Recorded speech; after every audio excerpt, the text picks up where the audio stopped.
Hello guys, welcome back to my channel. आज हम circle के बारे में सीखने वाले हैं कि सर्कल होता है उसका जो क्षेत्रफल होता है, परिमाप होता है या जो उसके मेन कंपोनेंट होते हैं वो कौन कौन से होते हैं। तो आज की जो वीडियो है उसमें हम वृत्त से रिलेटेड जितने भी हमारे डाउट्स हैं उनको क्लियर करने की कोशिश करेंगे। तो सबसे पहले तो जो वृत्त होता है उसके जो मेन कंपोनेंट होते हैं वो क्या क्या होते हैं। जिस तरह से मैंने एक ये शेप बनाई है, ठीक है, राउंड शेप है।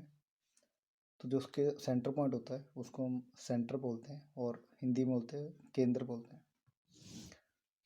इसको हम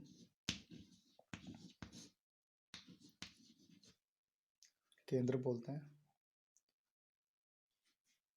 और जो लाइन वृत्त के एक कोने से होती हुई उसके दूसरे कोने को टच करे, जो सेंटर से होकर जाती है, उसको हम व्यास बोलते हैं, डायमीटर बोलते हैं। इसको व्यास बोलते हैं या डायमीटर बोलते हैं, जिसे हम डी से डिनोट करते हैं।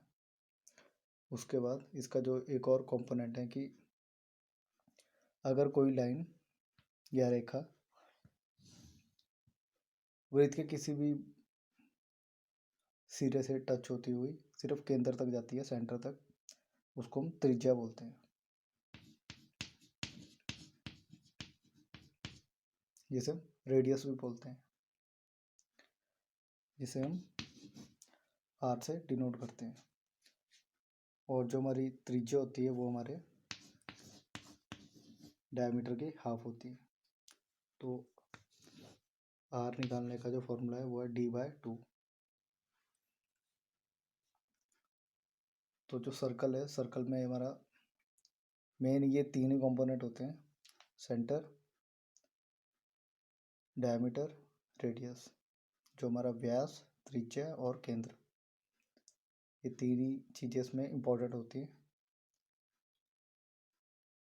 अब हम इसके थोड़े से एग्जांपल देखते हैं कि जो सर्कल होता है वो किस तरह का होता है या इसके कौन कौन से एग्जांपल है। जैसे योगा कंगन, जो चूड़ियाँ होती हैं वो भी राउंड शेप में होती है, वो भी एक वृत्त का एग्जांपल है।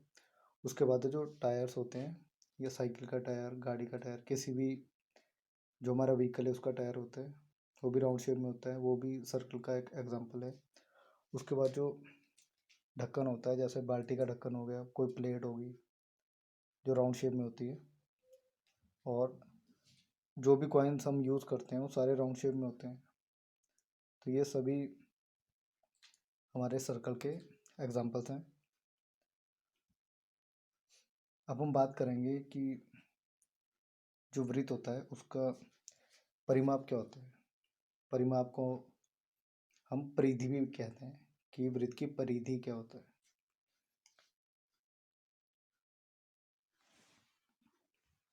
अब परिधि निकालने के लिए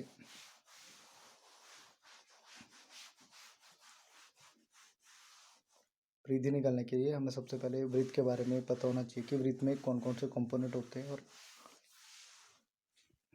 हम उसको कैसे यूज़ कर सकते हैं।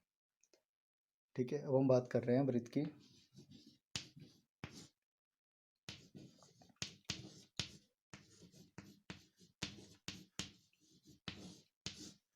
वृत्त की परिधि या उसका परिमाप।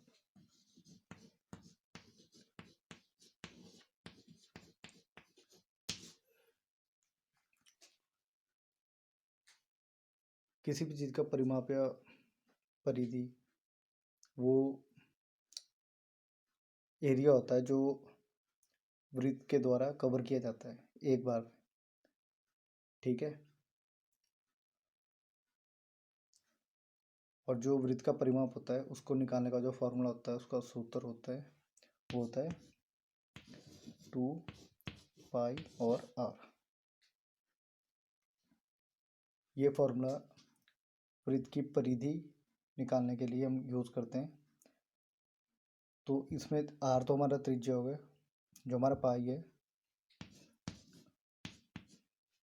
पाई को हम या 22/7 लेते हैं, और जहाँ पे मेंशन किया जाता है वहाँ पे हम इसको 3.14 लेते हैं। बट मोस्ट ऑफ टाइम हम लोग 22/7 को यूज़ करते हैं जब भी हमें पाई की वैल्यू पुट करनी होती है। अब हम एक एग्जांपल के थ्रू इस फॉर्मूला को यूज़ करके देखेंगे कि हम आंसर किस तरह से निकालते हैं। अब एग्जांपल के लिए कि मान लेते हैं कि एक कोई वृत्त है जिसका व्यास, ठीक है, तो हम ऐसे लेते हैं कि वृत्त का व्यास, वृत्त का व्यास जो डी है उसको मान लेते हैं कि 14 सेंटीमीटर है, ठीक है। और हमें बोला जाता है कि हमें वृत्त का परिमाप निकालना है, परिधि निकालना है। तो सबसे पहले हम क्या निकालेंगे, हमें त्रिज्या निकालनी है।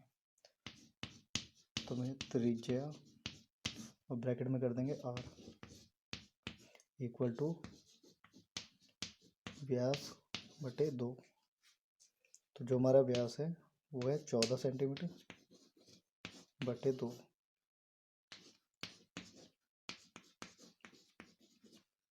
त्रिज्या हमारे आ गई 7 सेंटीमीटर। तो हम लिखेंगे कि r बराबर है 7 सेंटीमीटर। अब उसके बाद हम क्या करेंगे कि हमने कि वृत्त की जो परिधि होती है, परिमाप, उसका सूत्र क्या होता है, तो उसका सूत्र होता है 2πr। तो हम लिखेंगे 2πr। अब पाई की जगह हम लिखेंगे 22/7 और r की जगह लिखेंगे हम 7। इसमें सिर्फ वैल्यू पुट करनी है, 2 गुना 22/7 गुना 7, ठीक है। तो 7 से 7 कट गया, इस तरह से हमारे पास बचा 44 सेंटीमीटर। तो लास्ट में लिखेंगे कि अंतः वृत्त की परिधि या वृत्त का परिमाप 44 सेंटीमीटर है। तो इस तरह से हम वृत्त का परिमाप या वृत्त की परिधि निकालते हैं। सबसे पहले हम, अगर हमें त्रिज्या दी हुई होती है तो हम उसको डायरेक्ट ही अपने फॉर्मूला में पुट करते हैं, और अगर पहले व्यास दिया होता है तो व्यास को हम पहले हाफ करते हैं और त्रिज्या को फाइंड आउट करते हैं। एक और एग्जांपल करते हैं।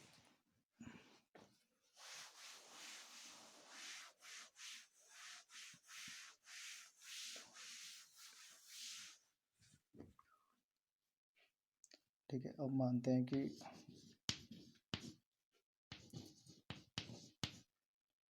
जो वृत्त की त्रिज्या है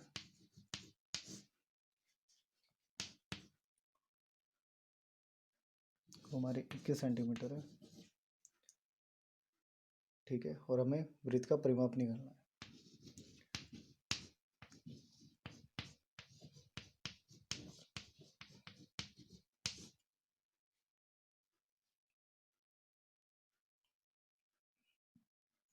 तो हम क्या करेंगे, इसका जो फॉर्मूला है पहले वो लिख लेंगे कि 2πr। r हमें दिया है 21 सेंटीमीटर, पाई की वैल्यू हमें पता है 22/7।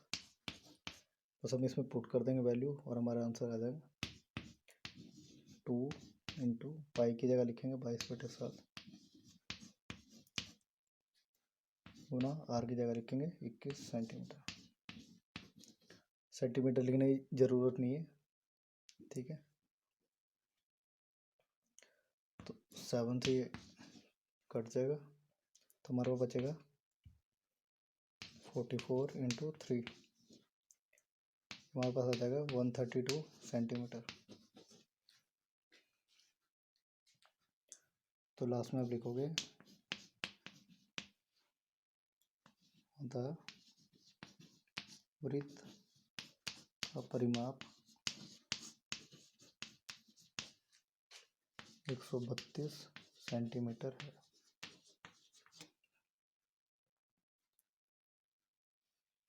तो हमने क्या किया कि जो त्रिज्या में दी थी हमने उसको वैसे ही लिख दिया, जो वृत्त का परिमाप का सूत्र होता है हमने उसको लिखा, पाई की वैल्यू मेंशन की, फिर इसमें वैल्यू सारी पुट की, जो चीज़ें कट रही थी हमने उसको काटा, उसके बाद उसको मल्टीप्लाई किया और लास्ट में हमारा आंसर आ गया। आपने ध्यान ये रखना है कि जब भी आप आंसर निकालोगे परिमाप का, तो वो सिर्फ सेंटीमीटर में आएगा या मीटर में आएगा, ठीक है। तो इस तरह से हम वृत्त का परिमाप या उसकी परिधि निकालते हैं। आज हम इतना ही करेंगे।